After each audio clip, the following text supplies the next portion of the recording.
All right. Hey, everybody. Welcome back to the channel. This is Rob here at Smirking Gun Reviews. We're back with more Santa Clarita Diet Season 3. We're up to Episode 3. It is called We Let People Die Every Day. Great title. So, full spoilers if you have not seen this episode. Really funny episode. And we get kind of a conclusion for now with the Anne storyline, and I really didn't know what they were going to do here because it really was being pushed towards they were going to have to kill her. But killing Natalie Morales' character, Anne, I don't know, I think it would have been crossing a line, sort of, because she's a cop. I mean, there's all sorts of lines being crossed when you're killing people on a show for zombies, you know, but they've been able to work around it by them being bad people, Nazis, you know. But this would have been the first time that they'd done something to somebody who was misguided and didn't really deserve it, even if they were causing them problems. And was that show ready to go there? And I didn't know. I really didn't.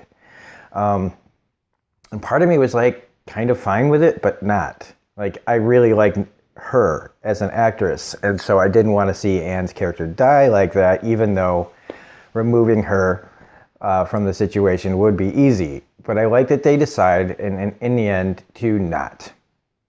And I mean, it begins with them like really feeling like forced. Again, because they've written the character to just be wanting to do the exact opposite of what our protagonists want. And like I said, that's a cliche. It's how they get out of these cliches, though, that how they deal with the cliche that I think is really great. So they go on this journey with Anne where, you know, she has that painting, and that painting is what saves her life. Because it forces them to see who they are and who she is, who Sheila is, and what do they want to be. And even though they get her in the Dexter kill floor room, eventually she's able to see reason by just telling her the truth. And, you know, it was a gamble because, you know, you're telling her that none of this is true, that I really just want to eat people. And even though she's still misguided, that kind of honesty and forced her to go, you know, all right, we're backing off until you're ready to admit, you know, what you are. And that's an interesting choice. Even though I do like to see the show take that hard right, I think that the show made a good decision here in the end. And I know I'm kind of going from the beginning and to the end, but I just wanted to cover Anne's story as one thing. We have Eric and Abby's story, where again, you know, everything is just, they're so worried about what they did. Well, at least Eric's worried about what they did. Abby is almost like she wants to get caught, the way she's thinking about things. Like she's happy with it. And you know, I don't agree with fracking either, so it's like, you know, but anyway. This whole episode, though, deals with them worried about somebody finding out, namely Winter, namely the FBI. So, again, they have to come up with ways to make people not wonder why she threw away the backpack, so they come up with the prank war and make themselves look weird. But again, they're just pushing themselves, seeing how well they work together, because they do get into a fight in this, you know, where he says the wrong thing and she does not like it. And it kind of feels like maybe, you know, the characters are going to be pushing away from each other. But in the end, they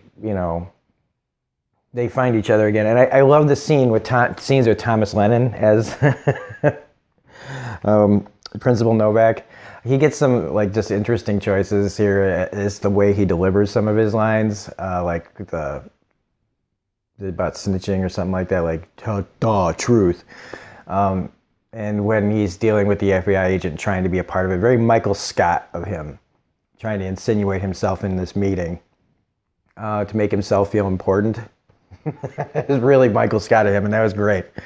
I even like the FBI agent adding the little Skittles touch. Always got Skittles. I know it's like a silly throwaway thing, but it just gives that character a little something other than FBI agent.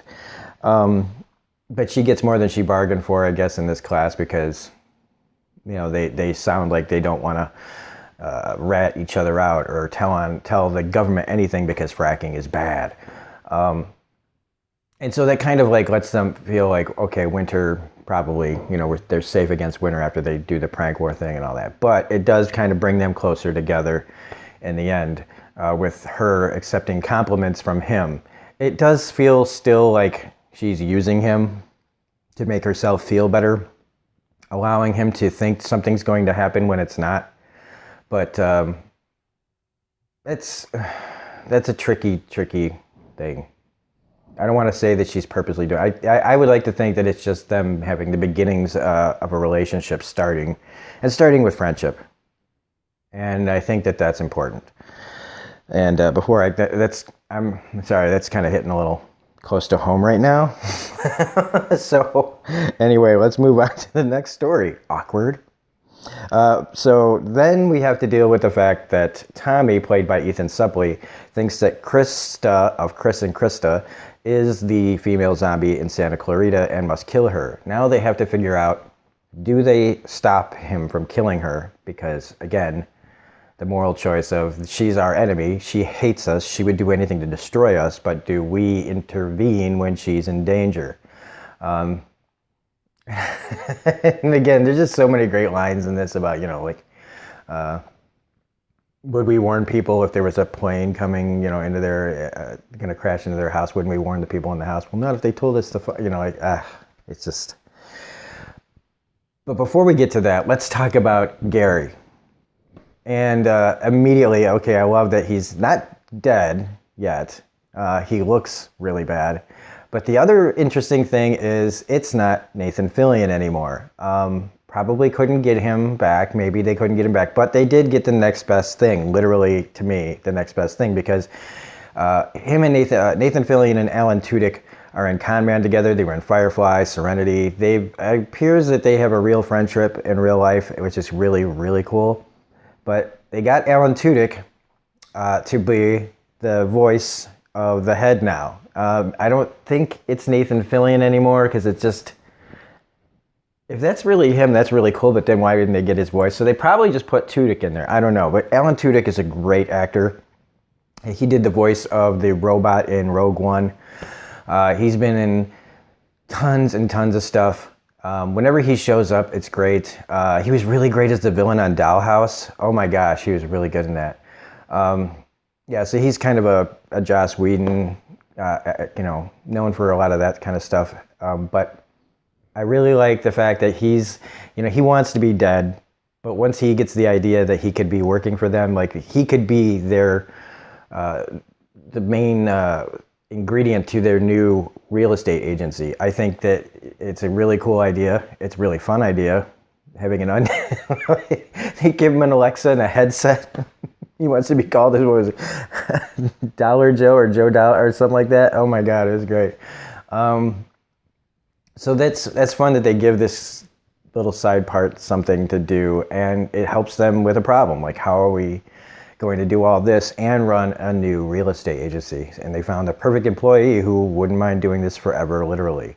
Which brings us to that other part before we get to the Chris and Krista thing, is that Sheila wants to turn Joel into a zombie, which is an interesting thing that I was thinking about myself is, even though this show's not going to be on for 1,000 years, what would they do if because Joel's going to keep getting older, she's going to stay the same, technically. And, she doesn't want to go on by herself, and, can Joel do this for them to be together forever? And he says it's like immortality, it's kind of a awkward thing to talk about, do I want to live forever?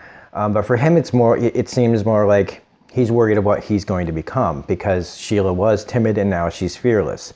And the one guy, like the colonel or whatever, became like this killing machine. There's like, and so it affects everybody. It kind of loses your id, I think is what it said, or you gain your id.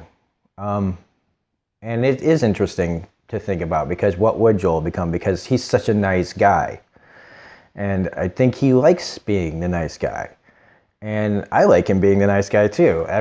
So like in the decision of the show, if they decide to do this, they will have to sacrifice that part of his personality. And is the audience, is the story ready to have Joel become something else? It's season 3, and I think that maybe it'd be cool if they did it here. I think it might even be better to wait till season 4, or have it be the last thing in season 3 is Joel turning. And that way we can deal with season 4. Or maybe they won't do it at all, but because a lot of things can happen as far as story-wise. I mean, Sheila could, get killed. I mean, it does, just because they may not die, or they may be technically immortal, they could still die. They can still be put down if they, take out the brain. But it's an interesting thing, and I really hope that they deal with this in not just some, corny way. But so far, they haven't done things like that, and they've done things smartly to me, I think so. But to get now back to the Chris and Krista thing, so it is like, because I hate Chris and Krista, but do they deserve to have this happen to them? And so I really like this scene where they finally have to go to her house. Like, first they try to get them to eat, and Krista's got quite the mouth on her, and I really like it because I've got quite the mouth on me. So when she's talking about skull fucking and crushing balls, I got to admit, it was pretty hot. But I don't know. I guess I like dominant women. Dominant woman. What am I, a caveman? So that doesn't work, and then they end up having to go to their house where Tommy's coming with potato salad. So trying to convince somebody that they need to eat potato salad, I mean, it's a perfect food for this situation, because it's like, you don't just, who just has potato, I don't know. You know what I mean? It's not like, hey, you want some French fries? It's like, sure, who doesn't want fries? But potato salad, you kind of just have to be in the mood for it. It's just an odd choice. And especially for somebody like Krista, who, probably eats caviar off of, elephant tusks. Yeah, I don't know. But the scene really works out great, because Sheila ends up having to stab Krista to prove that she's alive, which leads Krista to stab Joel in the chest with a pen as well. Now everybody's getting stabbed, and Tommy now knows that she's not dead. And that's where we get to the end of the episode, where they don't kill Anne. And this was a really, really solid episode. I cannot wait to see where they're going with it even further. But yeah, great, funny episode. Like I said, if you can't get Nathan Fillion, Alan Tudyk, love that guy. So, I hope to see him. That's somebody I would definitely love to meet at a con, is him or Nathan Fillion. The whole cast of Firefly. If I could, Summer Glau was at C2E2, and I didn't get to see her, and that pissed me off because I forgot as I was on the damn train coming home.